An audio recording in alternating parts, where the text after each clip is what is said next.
Another Dooley Noted podcast comes to you from the Coach's Podcast Room at Spurrier's Gridiron Grill in Celebration Point. Okay, and welcome into another Dooley Noted podcast presented by Titan MRI, coming to you today from the Dooley Dome, Meldon Law Dooley Dome Gator Studios, and we are doing our 300th show. So it's exciting that we made it this far. I've got a little this, that, and the other later on. Funny, because I was thinking about this today. This, that, and the other people have taken this, that, and the other on different shows, following our lead as always. But Coach Spurrier spoke to the quarterback club last night, and he said this, that, and the other at least 3 times. I think 4, because that's just his expression for that's his version of yada, yada, yada. And I was thinking about that. Maybe I'll change it to yada, yada, yada. But no, this, that, and the other is kind of more fun. Anyway, we'll do one of those later on in the show. Great guest today for our 300th show. Greg Sankey, the commissioner of the SEC, will join us. Can't wait to talk to him. Of course, Coach Spur will be back with us Monday, and then Thursday, hoping to have Mr. Two Bits himself, Brandon Spikes, on. He's scheduled to join us. We'll see. I think that'll work out fine, and we'll talk about that then. I wanted to bring this up too. My wife was asking me this question. She goes, "Why do you call it another Dooley Noted podcast?" Now, we're about to do episode 300, I was telling her, and you're asking me this now, but the reason I told her was that I was already doing Dooley Noted podcasts, obviously on for the newspaper when I worked for the newspaper, and I wanted to do something different. I go, but I want to kind of play off it's Larry Sanders show, not necessarily the news kind of vibe. So that's what I came up with. And she goes, "Well, it's long enough away from the Gainesville Sun. You need to change it just to Dooley Noted podcast." And I go, "Well, I'll put it up to the voters." And she said, "Well, what do you mean voters?" So I'm putting it up to you guys. All you people who listen or watch the podcast, let me know what you think. Should I get rid of another and just call it Dooley Noted podcast? I don't think it really matters. And I probably wasted way too much time on that right now. Let's get to our Process Service of Gainesville starting 5. We appreciate Scott Hart and the Process Service of Gainesville, one of our great sponsors, one of our many great sponsors, all of which I am very thankful for. And I did want to say, please, happy Thanksgiving to everybody out there. If you're listening to this on Thanksgiving Day, I hope you've enjoyed it so far. You got all kinds of sports to watch, as we know. Food will be great. Think about those less fortunate. I always threaten to go feed people, and of course, then it gets to be the Thanksgiving Day. I'm like, but one day I need to do that. We have donated a lot of stuff for people to eat, look, just everybody have a good Thanksgiving and do it. Look, it's a day to do nothing, really. It is, but mentally, be thankful for everything you have and thankful for the people around you. That's the main important thing, and be thankful if you have great friends and great family. That's what I will be doing. All right, let's get to the Process Service of Gainesville starting 5 with number 1, and that is I'll give you some numbers on the semis. And I still call them the semis because Spurrier always called them the semis, and I always thought that was hilarious. He wouldn't call them the Knolls, and because that's what they wanted him to call them, and that's just part of him getting into their heads. Although it didn't really work that much because they were so good during that run. It did work a little bit. It worked, never worked in Tallahassee though. All right, here's just some numbers on them. They are 12th, and this is in the country out of 133 teams. 12th in sacks, 7th in turnover margin. They're plus 10 in turnover margin. That's an issue.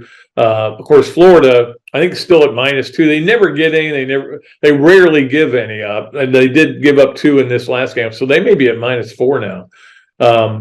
Just don't create a lot of turnovers, and I think that's something that's got to be addressed.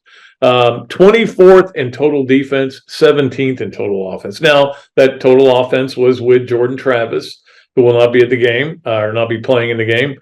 But the stats are overwhelming in that way. Although Florida offensively, I've seen some comparisons to Florida's offense and their offense and play yard per play and stuff like that. Really Florida's pretty close in a lot of things offensively, but defensively they're not even near it, especially the sacks part. But that said, FSU has played a pretty soft schedule. I know that they played LSU to open the season.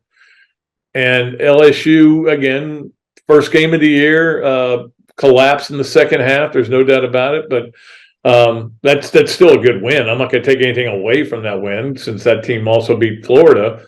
And then they beat Clemson, but Clemson is just snuck into the rankings. Let me tell you what, the FSU fans are hoping that Clemson beats South Carolina. They are hoping that happens. They are rooting for all their ACC brethren, Louisville included, against Kentucky. They're rooting for who they play next week. They are rooting for all of them because, as you know, the rankings came out and Florida State was fifth, had dropped to fifth, which really doesn't matter. One team's going to lose. We know that ahead of them. Michigan or Ohio State's going to lose. Their fear is that Louisville loses to Kentucky.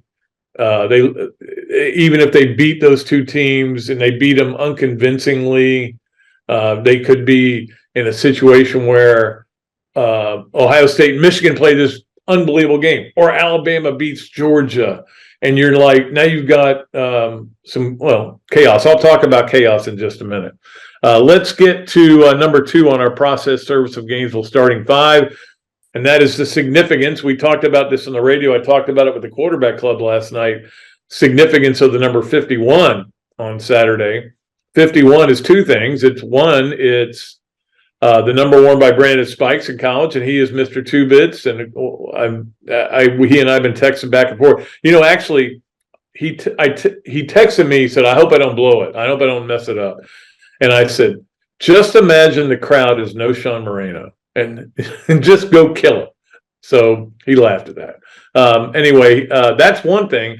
The other 51, number of passes thrown by the 2 starters in this game this year. 51. 31 for Rodemaker, 20 for Max Brown. Again, I think both of them are pretty good quarterbacks. I don't know. I think it's a little bit of a wash. Rodemaker has had a start, but Rodemaker's on the road. Max Brown's at home. In the end, it's going to come down to what they're able to do. What they're able to not do. It actually comes down to more than anything. Not make mistakes, not turn it over. Max Brown had that one, which was a bad one against Missouri. That's the biggest thing. It's interesting. Napier and Rodemaker are actually pretty close. In fact, when Rodemaker started a game last year, because Travis was hurt then, Jordan Travis, one of the people he heard from was Billy Napier. His dad was like a coach of his, instructional guy of his up in Valdosta, I guess. I think he's from Valdosta, but somewhere up in Georgia. And I think that was the last guy he gave those 10 instructions, they were calling it. Matt Baker did a really good story on it. Go find it at Tampa Bay Times on that. So anyway, we'll see what happens there with the quarterback situation, but that is going to be the big story of the game going in. We never expected it to be on these 2 guys being the starters. Number 3, can we have some chaos is what I'm asking for this weekend. Look, we've got so much to watch this weekend. I'm so fired up about it. It's a great holiday. I've got literally, when I'm done with this podcast, that's it. I think I don't have anything to do till Saturday. I think that's the last. So it's great to have the time off, recharge for everybody. And but what I really want to see is chaos. And I'm probably going to root against everybody that's undefeated. I can't do that against in Ohio State, Michigan, but I'm definitely rooting for Ohio State there. They're not America's team. And if they want to be America's team, fine. So are the Cowboys. You know what? I hate them too. And a lot of people hate them. They're kind of They're Colorado. Michigan is Colorado with winning, with better players. You either love them or you hate them. Anyway, I'm getting off. But I would like to. Coach talked about that. I think it was Monday. It might have been last week. He's rooting for chaos for the same reason I am. I want these guys to have to make a decision. I don't want it to be 4 undefeated teams, you know, sit around and they eat their paninis or whatever, and they go, okay, we got to seed these 1 through 4. No, I want it to be mad chaos, and the Texas-Alabama argument comes up, and that's what I'm hoping for. And again, I want this weekend to be exciting too, in the terms of the games, in terms of you know, just some upsets and just feeling like you can't get enough of it. All right, that is number 3 on our process service of Gainesville starting 5. Let's go to number 4, which is, of course, Gator basketball tonight. Now, again, a lot of you won't listen to this till Thursday or maybe even Friday morning. And Friday morning will be Friday. Florida will be playing again. We don't know who they'll be playing or what time. But tonight they play against Pitt. Pitt's pretty good. They have played 4 games, won them all. They haven't played anybody. They played all them at home. I think that helps Florida a little bit. But they got a pretty good team. They got some transfer portal guys like everybody does. But more than that, it's one more chance for this team to play together and see what they've got and figure things out as they go forward. You have to have it figured out by the time you get to conference play. But if you don't get wins in conference play, it's not going to help you that much. Now, that said, you know, the win over FSU was a non-conference win, and that win got a little bit better. We didn't think it could get better than 52-22 at the half, but it got a little bit better when FSU won last night against Colorado, who's ranked number 18. I had no idea Colorado was ranked that high, but they won in overtime. I saw this stat. I think that is the 14th straight time FSU's won in overtime. That's amazing. That is the clutch gene. I will say this, which is something that we've got to get these Florida players and coaches to expose. I think everybody has the clutch gene inside them somewhere. Not everybody knows how to pull it out, though. Not everybody knows how to ignite it.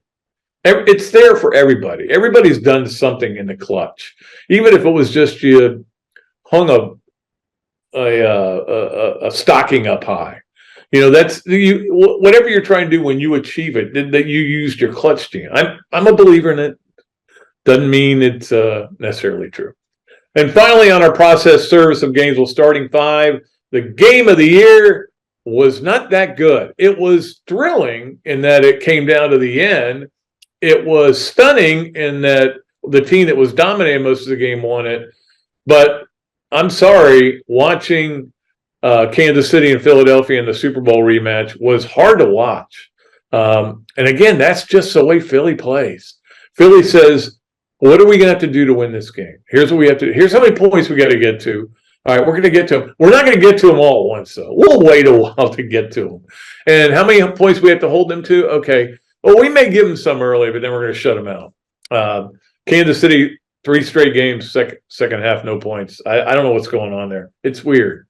It's weird. You know, everybody can say Tyreek Hill, but didn't they win a Super Bowl last year? I believe they did. Anyway. But it was not much. It was not fun to watch. All right, that is going to do it for our process service of Gainesville starting 5. We appreciate them very much. We'll come back after we take a break, and we'll be joined by the commissioner of the most powerful conference in the world, NATO. No, we're going to have the commissioner of the SEC, Greg Sankey, on. Always love talking to him, and we'll play yes, no way, or maybe with him. We look forward to that. I got some nice questions for him.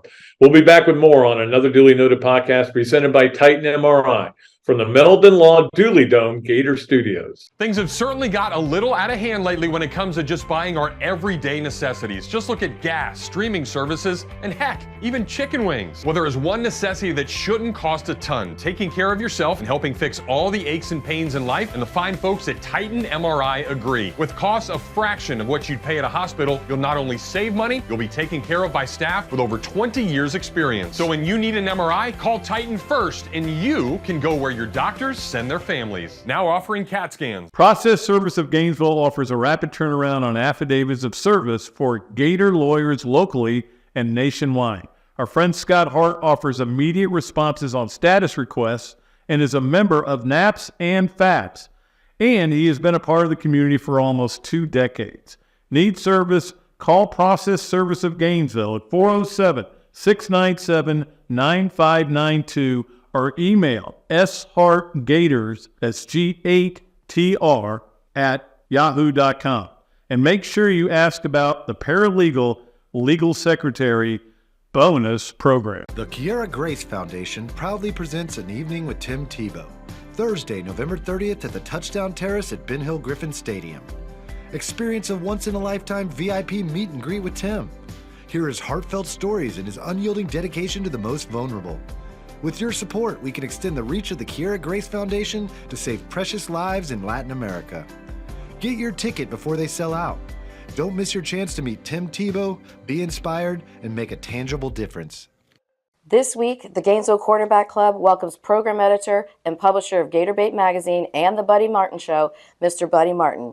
Very much looking forward to having him here at the club. And the next week, we have the HBC himself, Coach Steve Spurrier. Can't wait to hear what Coach has to say about this season. Okay, and welcome back to another Dooley Noted podcast presented by Titan MRI from the Meldon Law Dooley Dome Gator Studios. Today, Greg Sankey's at work, but I'm at home, so we're both talking. It's a real pleasure to bring in our Big Mills Cheesesteaks Zoom line, the Commissioner of the SEC, Greg Sankey, and I guess we're stuck with you for a while because you just got an extension through 2028. So yeah, yeah, that was a long time ago. You know, when you're at the end of football season or near the end of football season, you did something in June. June seems like a decade ago, but yeah, you're right. Honored that people want me around, and we've had some really remarkable experiences since I took over in 2015, and hopefully a lot more positive experiences ahead.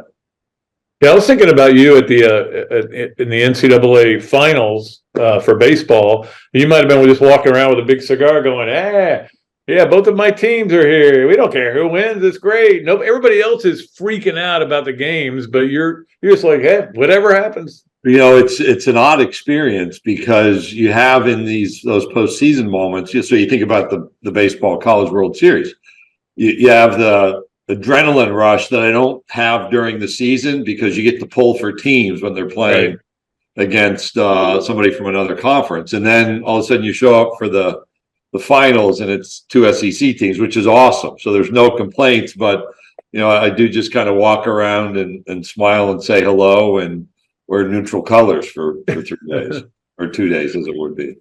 Yeah, by the way, I wanted to make sure I wish you a happy Thanksgiving tomorrow, and we appreciate you the day before Thanksgiving coming on our 300th episode. I know it had to be a big deal for you to come on, you know, our 300th. That's quite a milestone, I guess. No, I was on, but I don't know what number I would have been on previously, but we obviously had a good conversation. Otherwise, you would not have invited me back. So congratulations to you and your team on preparing 300 podcasts. When you started your journalistic career with those little skinny notebooks that everybody writes on that fit in their back pocket, you know, you never anticipated connecting by people on a regular basis via Zoom. So credit to you on a bit of a career pivot as well.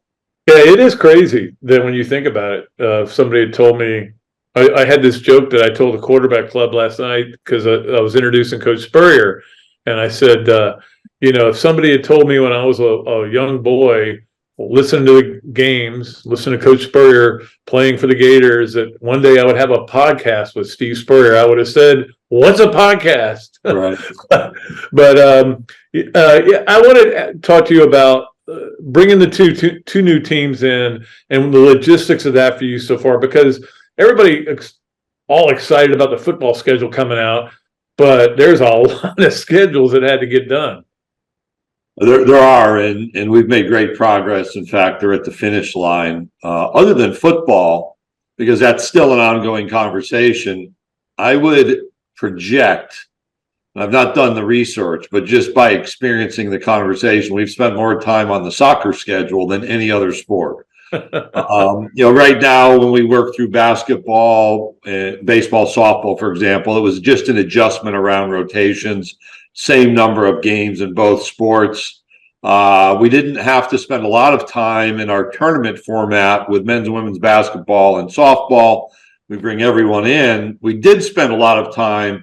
In fact, I'm going to project that we'll have even more conversations on the baseball tournament format pivoting. But they've been healthy points of conversation. And you go back to 2011, we added A&M with an announcement in September, Texas A&M, and then Missouri in November, and they started playing with us as members the next fall. So the fact we've had now over 2 years to prepare has allowed for a really long ramp up. Pat, we've invited delegations from Oklahoma and Texas here to our offices for meet and greet and an orientation, in-depth learning. We've sent staff repeatedly to their competitions last year and this fall to think through the adjustments that have to be made as we do things differently. And if you want, I can tell you a funny story about this year's game in Tuscaloosa. We have seating for visiting teams in football that has some down low tickets and some up high tickets. But you may have noticed if you watch that game, the Texas band was way up at the top of Bryant-Denny Stadium, which happens in the Big 12. And so it happened to LSU when they played there during Joe Burrow's year, and it happened when Alabama played in Austin. And so that'll be the last time for that experience. But we have to help with those adjustments, and the golden rule played out there a little bit that others were treated as somewhat experienced. But those are the kind of, the educational moments of preparation beyond just setting schedules that we go through.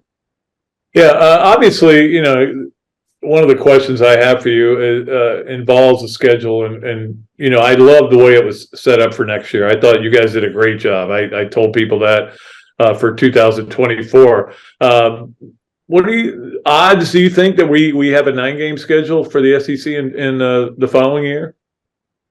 I would say 50-50. I think that's really just a decision still to be made. We'll go back to our consideration, and there's a lot there, and there's a lot happening in college sports, particularly college football right now. So as we talk, we're 10, 12 days away from the final CFP rankings for the final 14 playoff. We'll have another year of being able to analyze decision-making, what that may mean going forward for our schedule. So that's one. We have teams that it's important to access 6 wins. So if you look at Missouri right now, as we talk, they're 9th in the CFP rankings. Highest they've been. When they joined, they played in 2 of our championship games as the East Division representative, but have had to rebuild. So bowl access is important for programs.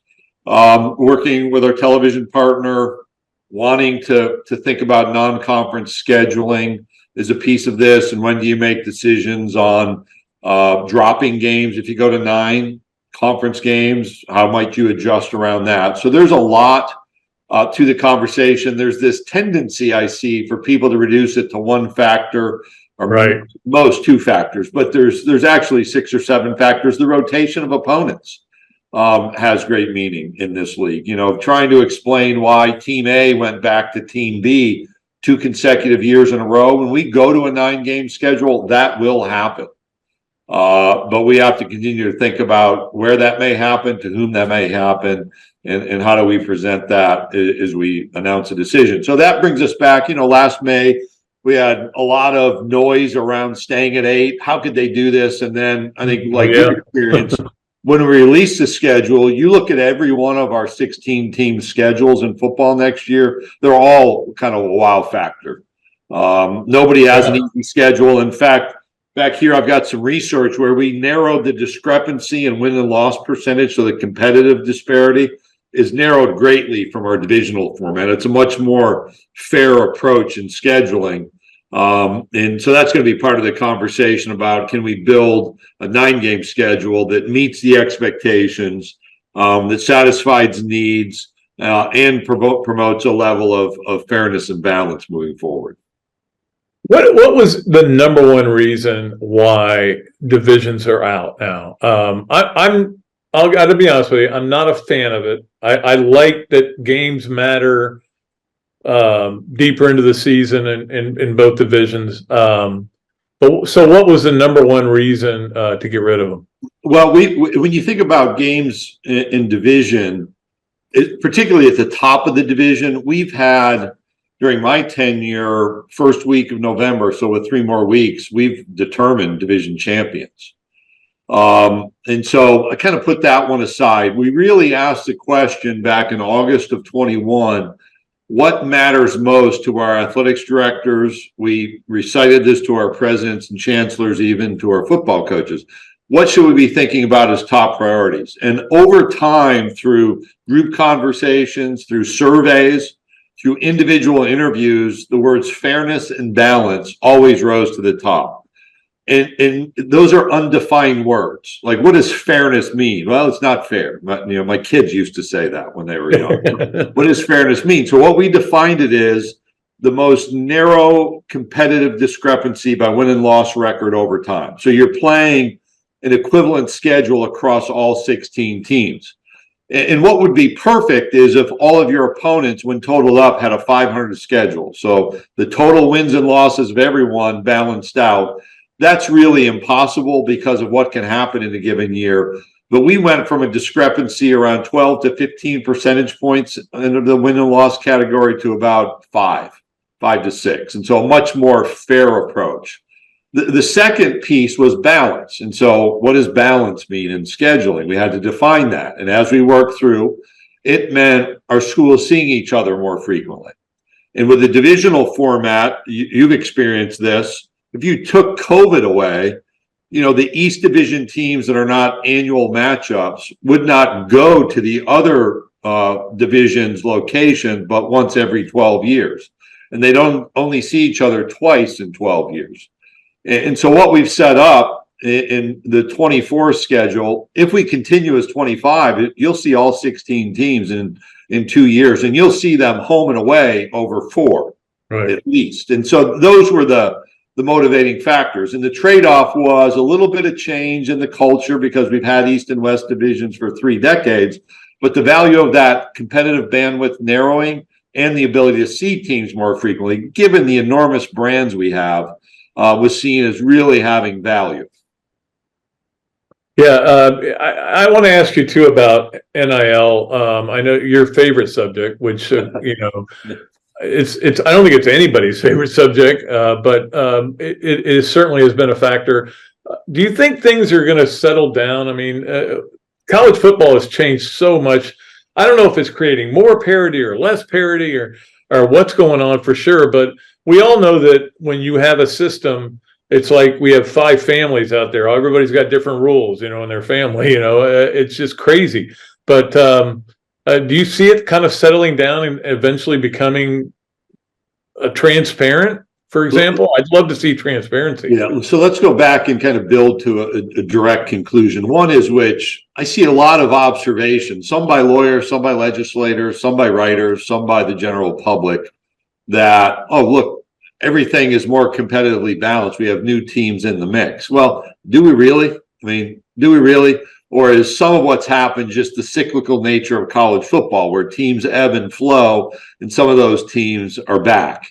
And you could see that coming. I actually think that's very separate from name, image, and likeness activity. Maybe there's some element there, but to try to reduce this season and viewership this season to one factor misses that there's a really big, broad picture out there to analyze.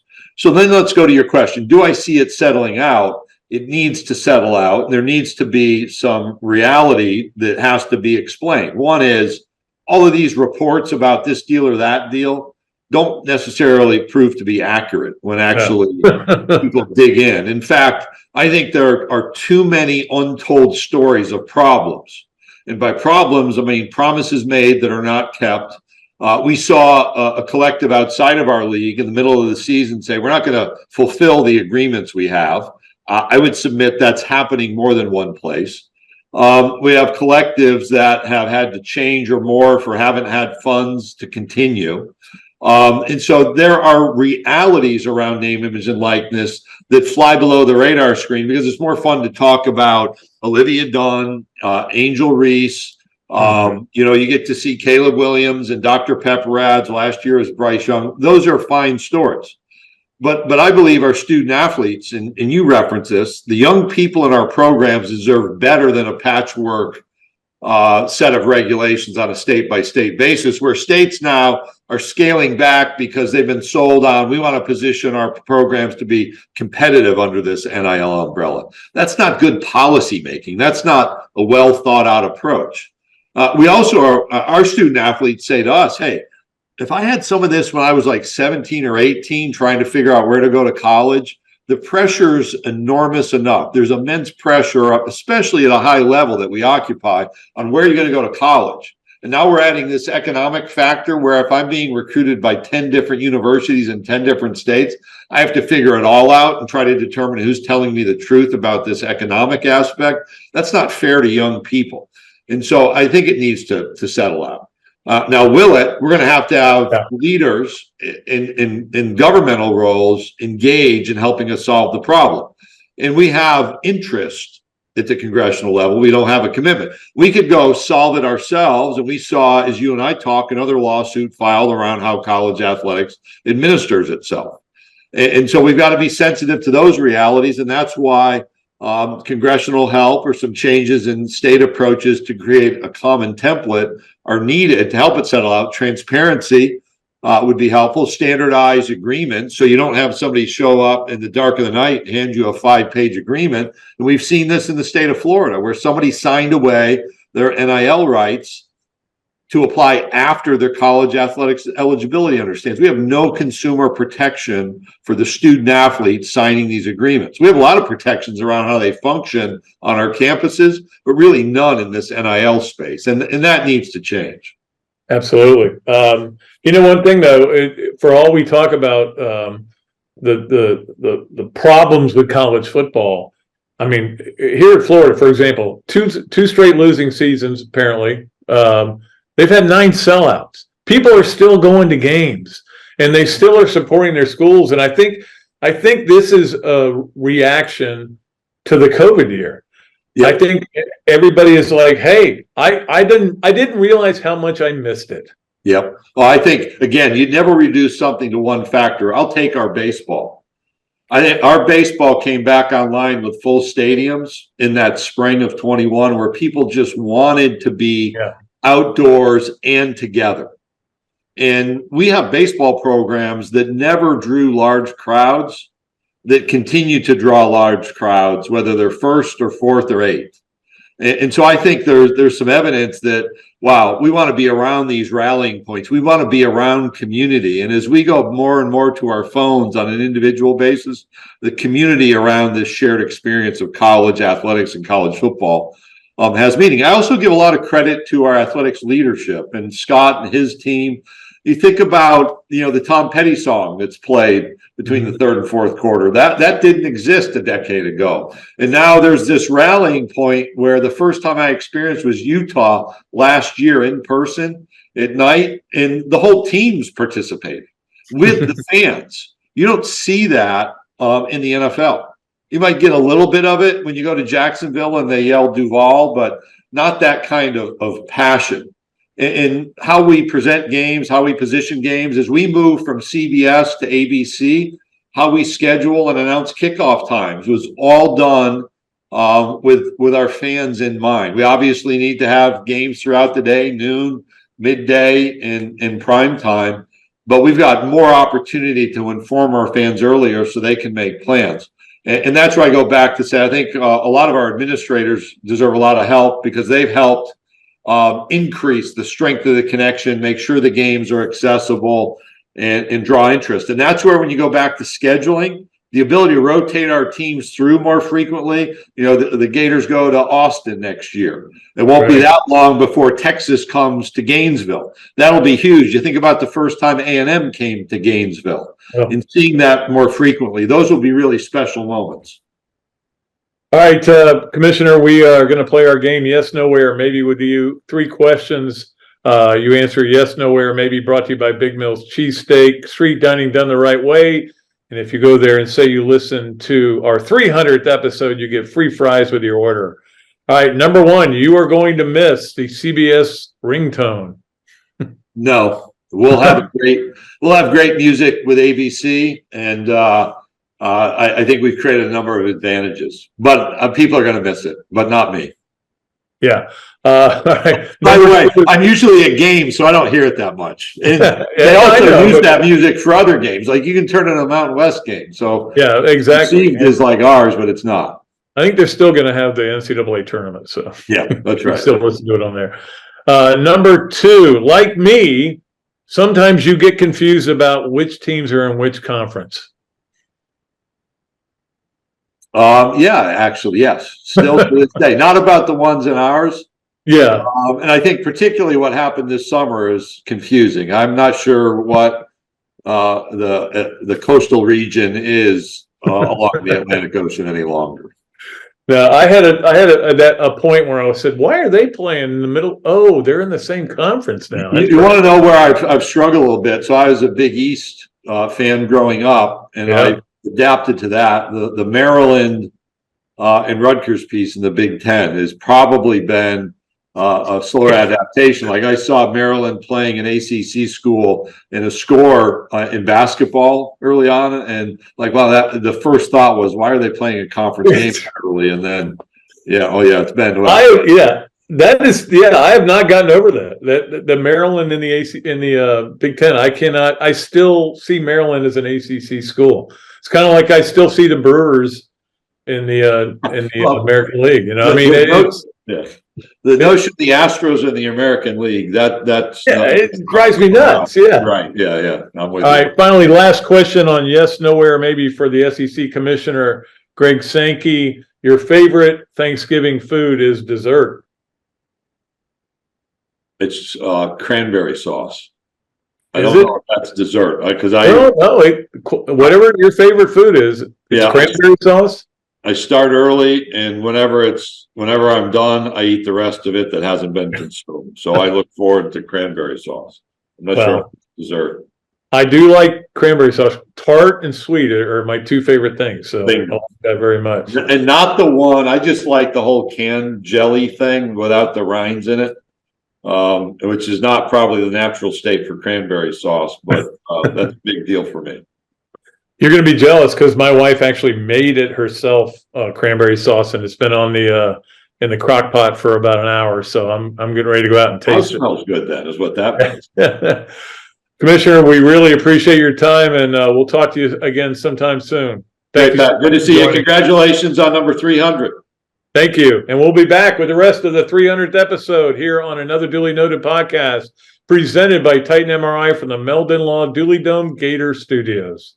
Great food, great atmosphere, a diverse menu, everything made from scratch, plenty of space, and locally owned. These are all the characteristics of a great restaurant, and you can find each and every one of them right here in Gainesville at Ballyhoo Grill. Ballyhoo Grill prepares all of their food fresh every day, from their salad dressing to their award-winning soups. Bring your family and enjoy dinner under the Tim Tebow Tiki Hut while listening to live music. Or if you're running low on time to eat out, they also deliver through Uber Eats, Bite Squad, and Postmates. A Gainesville staple that's been open for over 30 years. Check out Ballyhoo Grill on Facebook or at ballyhoogrill.com.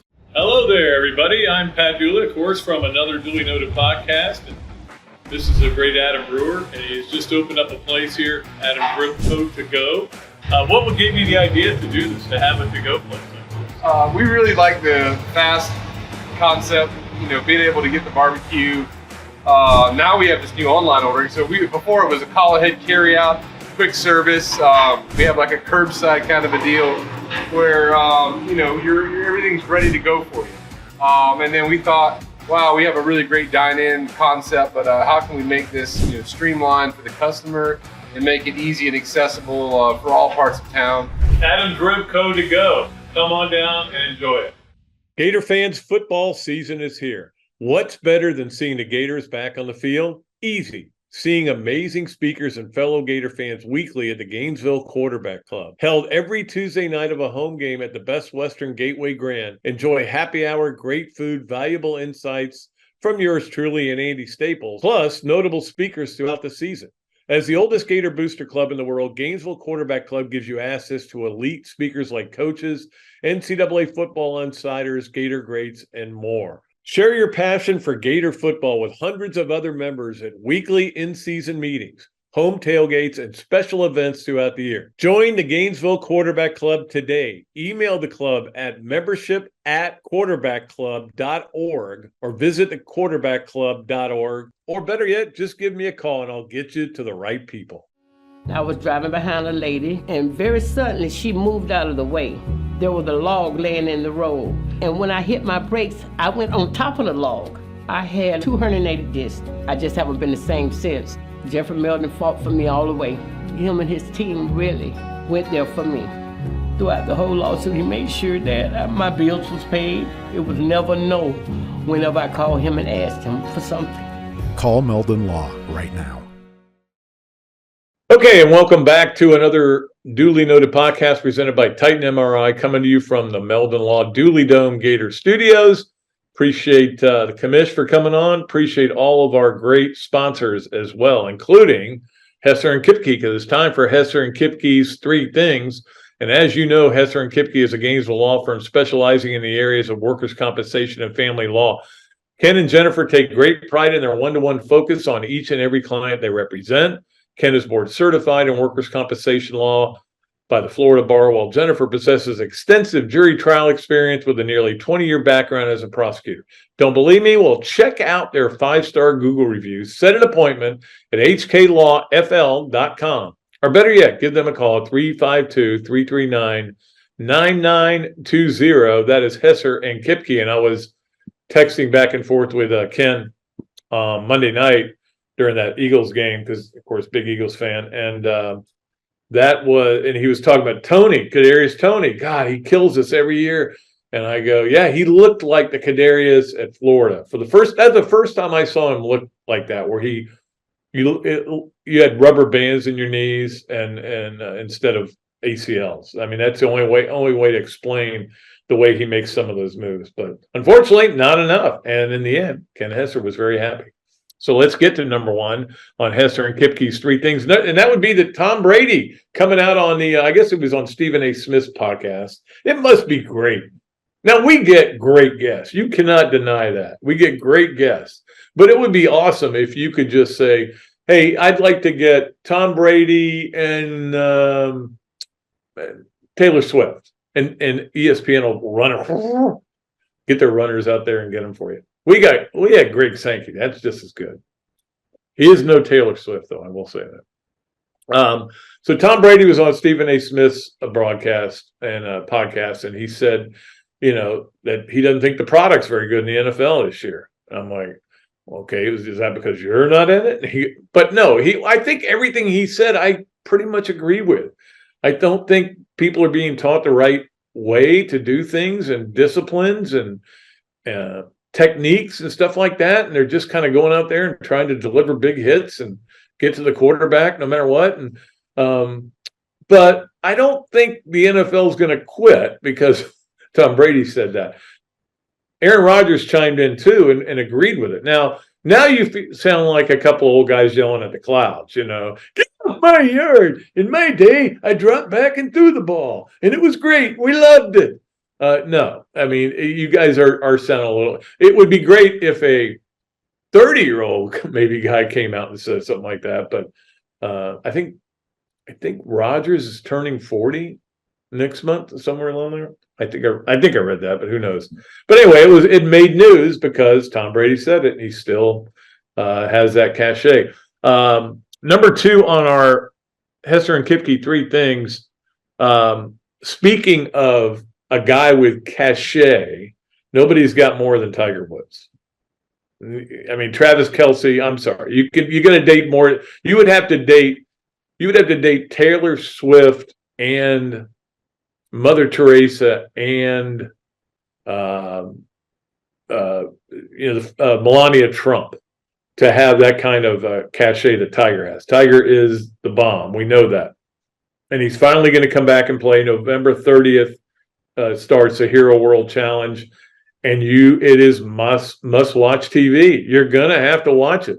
You know that. You hope he makes the cut, because a lot of you aren't watching TV in the middle of the day, unlike me. But it will be fun. It will be exciting to see him back. And he talked about it. He said, the ankle itself is fine, no pain at all. The areas around it are still pain because he's used them in a weird way, favoring the ankle. So there's still a little limp. But it sounded like he's good to go. Like, this isn't like, you knew at the Masters with the conditions that there were, rainy and everything, and him just coming off of that terrible injury, that you knew that he would be, if they had to postpone it a day, he wasn't coming back. And that's what happened exactly. So that's exciting to see him playing in the tournament. November 30th, Hero World Challenge. Which is, he hosts anyway, so he'd have been there. I mean, he's going to be able to play in it. Let's get to our number 3 on our Hesser and Kipke 3 things, and that is that I have made the transition from football to basketball. Now, it's not a complete transition. I'm still way into football more than anything, college football especially, but the basketball has come in very nicely for me, and I'm watching a lot of games. In fact, I was watching one just now. North Carolina was losing at the half in one of those tournaments. Watched Tennessee get beat last night. It was a terrible game, just an awful game. I think there were 110 fouls called, but it's fun. It really has been fun to watch it. Marquette beating Kansas last night. This is like, I know that most of you are not as sports nutty as I am. You like sports. You love the Gators. And one reason I do like being here is that you can move to the next sport, and I would hate to be in a city where you had just football and then they were never any good in anything else and you didn't care. But football's still number one as far as I'm concerned. But it's just great that for somebody who loves sports as much as I do, right into basketball, and it's been a lot of fun. That is our Hesser and Kipke 3 things, brought to you by Hesser and Kipke, which is who else would bring. All right, let's get to our Leonardo's at Millhopper quick picks. I'm giving you 2 today. One of them is the Florida game. They're getting 6.5. They're playing Florida State. You may be aware of that, the semis. So our first Leonardo's at Millhopper quick picks is going to be Florida, FSU, Florida getting 6.5. We're going to give you the spread. The second one is, I don't think we've done any over-unders this year. We usually do a couple, but I just couldn't resist it. The over-under on the Iowa at Nebraska game, which is 26.5. And look, I'm not telling you to bet the under, but it might be a good idea. 2 really bad offenses. There's not a ton of offense in that conference. You watch some of the Penn State games. I don't know if you've watched the Iowa games. There's not a lot of offense. But the over-under is, I think it may be the lowest ever, but 26.5, Iowa at Nebraska. So you just go over under and you go Florida or FSU. Very easy to make the picks. Let's get to our Adams Ribco to go. Gators of the week, in this case.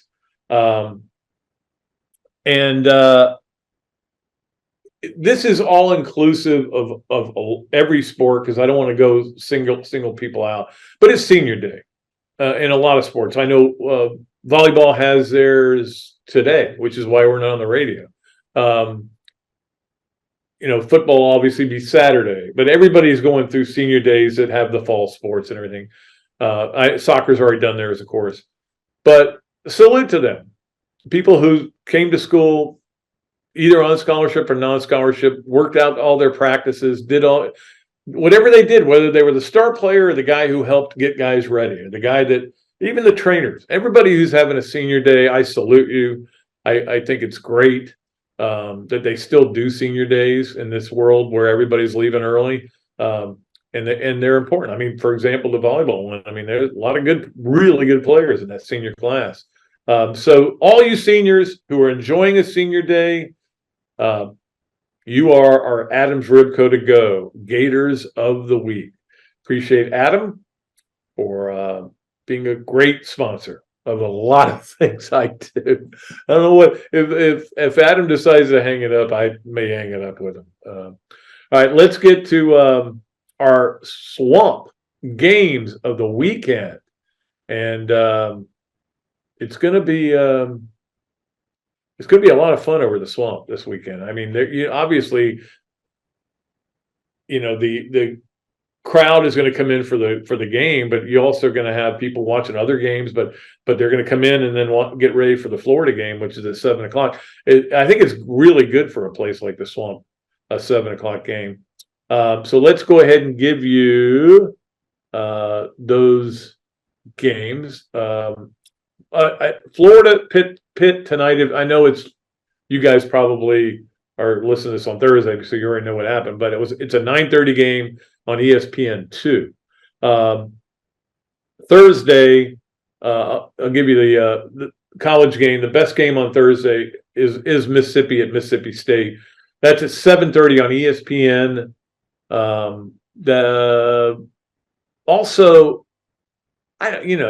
It's a pretty good game. So there's some other games. Miami at Boston College. I'll watch it. I'll watch it. Boston College every once in a while plays pretty good. That is at noon on on ABC. Friday, your games are. I didn't give you your NFL games, but I'm just going to give you college games. Friday, we got some really good games. Oh, actually, that Friday game, I did that wrong. The Miami game is Friday. All right, just to straighten it out. Missouri at Arkansas, 4:00 on CBS. So Miami, Boston College is noon ABC. Missouri, this is Friday. Missouri, Arkansas, 4 CBS. And then after that, you've got the Oregon game, which is on at 8:30 on Fox. Oregon State, Oregon.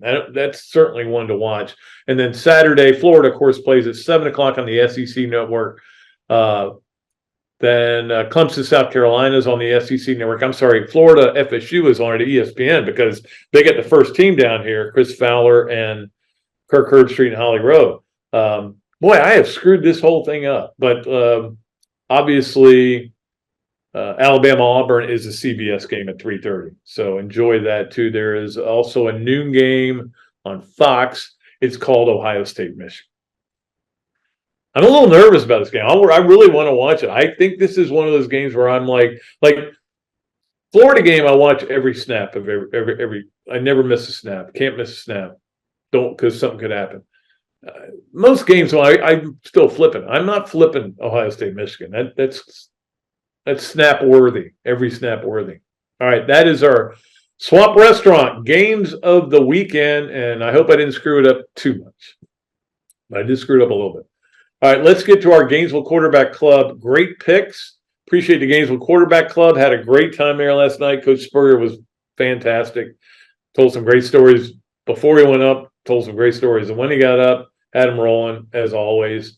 They only have one more meeting left. It's in 2 weeks. It is their holiday meeting where they honor the best of the best in high school football in the area. And I think that's a great thing that they do.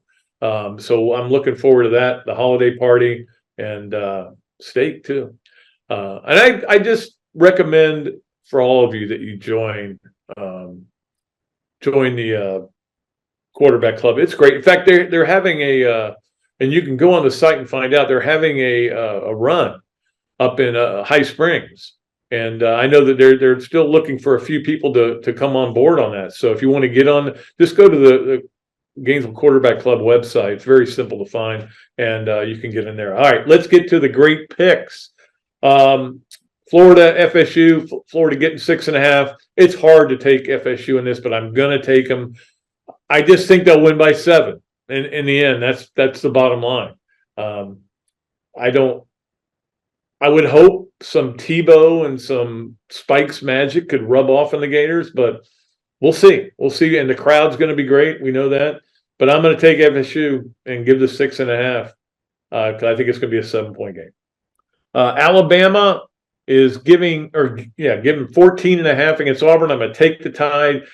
Now, it's hard not to pick Alabama against Auburn in this game, even with those points, because of what the egg that Auburn laid last week, the $1.8 million buyout to get your bell rung, which was embarrassing. But, I know they'll play a little bit harder, but I still am going to take Alabama. Clemson is giving 7 against South Carolina. I'm taking Clemson. They got a lot of momentum going. A&M getting 11.5 at LSU. I'll stick with LSU on that. Kentucky, I'm doing a lot because, and I got to be honest with you, I forgot to do the picks on Monday. So usually I do some of those early games, and this is why I'm doing some extra games, and why I'm trying to make sure that the Gainesville Quarterback Club doesn't get mad at me. Not that they would. They love me over there. Kentucky getting 7 at Louisville. I'm going to take Louisville. I just don't know what's going on with Kentucky. They seem like a weird team this year, like a real disappointment.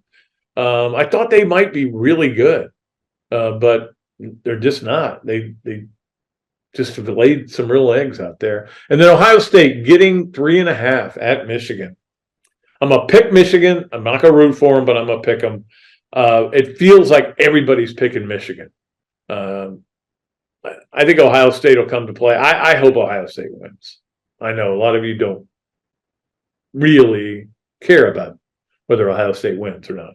All right, let's get to those are our Gainesville Quarterback Club great picks. Let's get to our This, That, and the Other, which is brought to you by the great folks at Ballyhoo Grill and by our great friends at Ironwood Golf Course and by our great friends at Dar Shakow Insurance. So all of them combined to make this one great sponsorship of This, That, and the Other. So this is when we started this podcast. It was in 2021, I think. I think it was like right early in 2021. So I retired from the paper December 1st, 2020, 2021. Go to I meet with Freddie, and we come up with the podcast and the ideas and everything. So that was this. That is the number of people who have heard me say, I'm not doing the podcast anymore. I'm tired of doing this. I'm tired of having to find guests and blah, blah, blah. I do complain a lot, but I love doing it. And I love the reaction we get and the feedback that we get from all the people. So I'm a complainer. I do the narcissistic side of myself sometimes is pretty intense. And I need to quit complaining so much. I love doing it. I love all our sponsors, and I want to keep doing it for as long as we can, as long as we can keep it going. Okay, guys? And that is the other. And that is that I do appreciate everybody, thankful to everybody, thankful to all the producers I've had, especially Zach, not just because he's the current producer, but Zach Rothrock does a great job. And I think I'm more comfortable with him than anyone I've been with, which is saying something, because the other guys were great too. Evan was great, no doubt about it. Tammy, loved having Tammy on board, but thanks to Zach for that. We'll keep it going. This is number 300. 301 will be coming up on Monday. We'll close it out with Pat Dooley's Storytime. As always, Pat Dooley's Storytime brought to you by Eastlake Pediatrics. Appreciate Michael Jordan and the great work he does, and the being a great sponsor as well. So the story, I was trying to think of a good Tebow story I could tell. So I'm going to tell this one, and because Tim will be in town this weekend to be honored in the Hall of Fame, and that'll be really cool. Coach Spurrier will be down there and give him the plaque and everything. But I think January is when they have the actual banquet, when he actually goes in. But anyway, they honor him at this thing. And I was going back to one of the best days I ever had in my life. And that was Tebow's first golf tournament over at Sawgrass. They had it at the Valley course over there, which is right next to the stadium course. Had all these celebrities in. I had access to everything. They gave us a cart, and they said, you can go wherever you want. So I just ride up, talk to Urban, talk to Steve, talk to Tim and everything. My wife and daughter with me, they had a blast. They got to talk to everybody. We just hung out all day and had so much fun. It was one of the most fun days. And then at the end, I said, Tim, I hate to ask you, I know, I bet you, can I get 5 minutes just to do a story on this? And he goes, I mean, I'm going to do a story anyway, but can I just to get some quotes? Oh, absolutely. In fact, and his mom came over and goes, he'll talk to you because you're one guy he really likes. I'm like, well, I think maybe she said that to a lot of people, but maybe not. I think Tim and I always got along. Anyway, you know what ruined that whole day, as great as it was, is all the autograph seekers, and they were all eBay guys, and they had duffel bags full of footballs, and they would pay kids to go up and get Tebow to sign them. And of course, Tim's going to sign for the kids. So it was it didn't ruin it at the time, but it was annoying, and it was just kind of, come on, guys. It's one thing for people to want autographs. So guess what?